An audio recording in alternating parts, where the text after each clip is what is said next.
Shalom Pak Bambang, saya mau izin bertanya. Benarkah Alkitab sudah direvisi? Mohon pencerahannya. Loh, yang diterjemahkan itu direvisi, itu betul lah. Bahasa Indonesia zaman VOC lain dengan bahasa Indonesia sekarang. Coba Anda sekali-kali datang ke Malang ya. Saya tunjukkan itu Alkitab dari tahun 1629, dari tahun 1733 itu Alkitab yang dibaca Thomas Matulesi Patimura itu. Sebelum dia melawan Belanda, dia di salah satu gereja di Saparua terbuka Mazmur yang menginspirasi perjuangan dia melawan Belanda itu ada. Nah, dalam terjemahan kuno kan dikatakan Tuhan kok sekarang jadi Tuhan. Lupa bahasa-bahasa Melayu itu juga berkembang. Saya sering ditanya begitu tuh kemudian ya, karena bacaan saya itu kan relatif banyak ya. Jadi kalau ditanya-tanya begitu kan dari satu literatur ke literatur lain kan mudah sekali beloknya saya. Saya bilang begini, coba kamu buktikan kapan kata Tuhan mulai dipakai dalam bahasa Indonesia. Bingung dia. Loh kenapa Pak? Loh kata Tuhan itu memang berasal dari kata tuan. Tuan segala tuan itu menjadi Tuhan. Perkembangan antara bahasa Melayu yang ada di Riau, Melayu di Semenanjung, Melayu di Kalimantan, bahasa Melayu yang dipakai di wilayah lain itu beda satu sama lain. Sampai hari ini pun beda. Makanya kalau Anda pergi ke Medan, ayo kita tengok dia.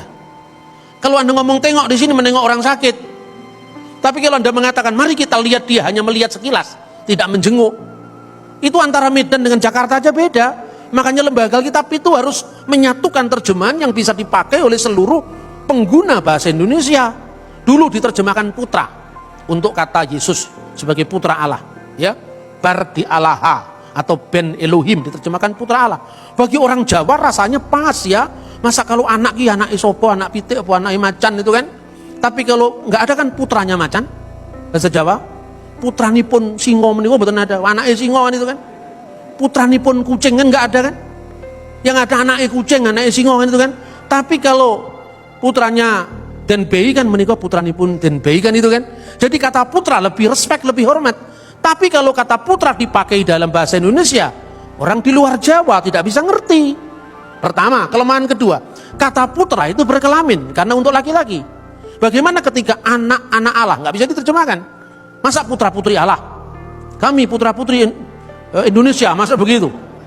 Padahal teks satunya cuma satu saja di situ, makanya bergumul berat dalam terjemahan. Itu bukan hanya bahasanya Alkitab, Quran juga begitu, Weda juga begitu. Makanya kita perlu paham teks aslinya. Nah, kata tuan itu dulu artinya ya memang tuan. Di zaman Majapahit, patih pada masa Raja Wikramawardhana itu namanya Tuhan Kanaka. Itu artinya Lord biasa, Tuhan Kanaka. Tapi kemudian seiring dengan perjalanan waktu, baca bukunya Profesor Muhammad Yamin yang meneliti prasasti-prasasti Indonesia kuno.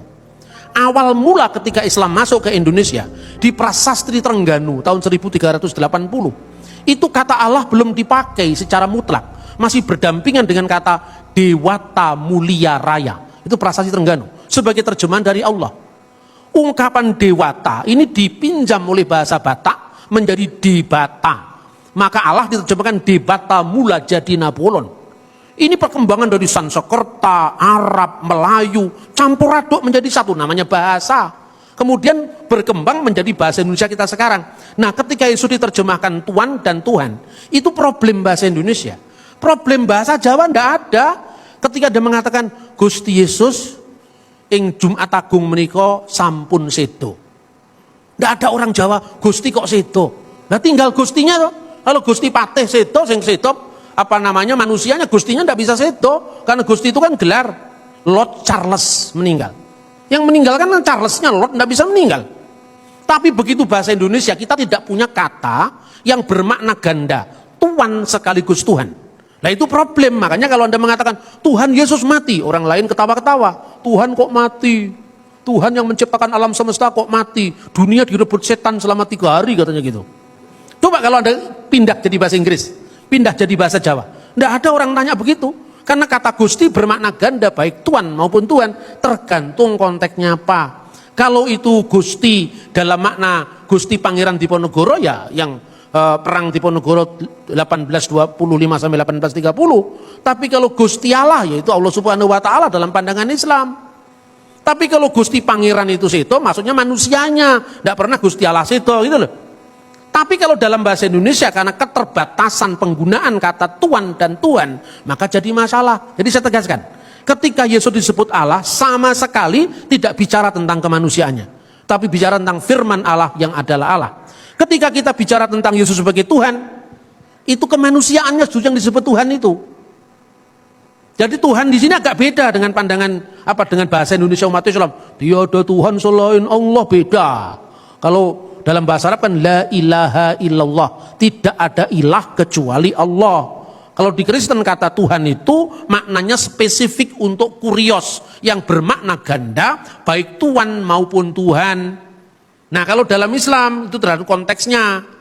Kalau orang Islam Jawa ketika mengatakan Gusti Allah ya Tuhan Allah. Tapi kalau Gusti Patih itu bicara manusia, seperti itu. Paham saudara-saudara ya? Jadi artinya kita tidak bisa memaksakan paradigma Islam untuk melihat Kristen dan sebaliknya. Itulah awal dari kesalahpahaman. Jikalau Yesus disebut Tuhan dalam pengertian Tuhan atas segala Tuhan yang berdaulat. Apa itu tidak mengganggu keilahiannya? Tidak. Karena keilahiannya sudah ditegaskan, Yesus itu adalah firman Allah dan firman Allah itu adalah Allah. Tapi ketika menjadi manusia, perhatikan, Allah telah menjadikan dengan pasti Yesus yang kamu salibkan. Yesus yang kamu salibkan, berarti kan kemanusiaannya toh, yang bisa mati toh, sebagai Tuhan dan Kristus. Setelah kebangkitannya, dia disebut Tuhan atas segala Tuhan. Karena kuasa baik di surga maupun di bumi telah dilimpahkan kepadaku. Tapi ketika perempuan Samaria belum mengenal identitas Yesus, pasti dia mengatakan, nenek moyang kami menyembah Tuhan di sini. Tapi nenek moyang kurios, Tuhan, bukan Tuhan di sini.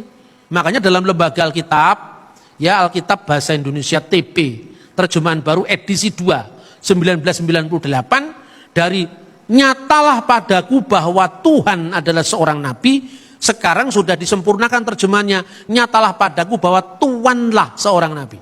Ini tidak mengganggu ketuhanan Yesus, karena apa? Ketika perempuan Samaria mengenal Yesus di perigi Yakub, dia belum bangkit sang Mesias. Dia belum tahu bahwa Yesus itu bukan sekedar Tuhan, tapi Tuhan atas segala Tuhan, yaitu Tuhan. Maka ungkapan yang disampaikan Thomas ketika mengatakan kurios mou ke hoteos mou, my Lord and my God. Lord di sini maknanya jelas, Lord of Lords, Tuhan atas segala Tuhan. Dan itulah yang disebut Tuhan.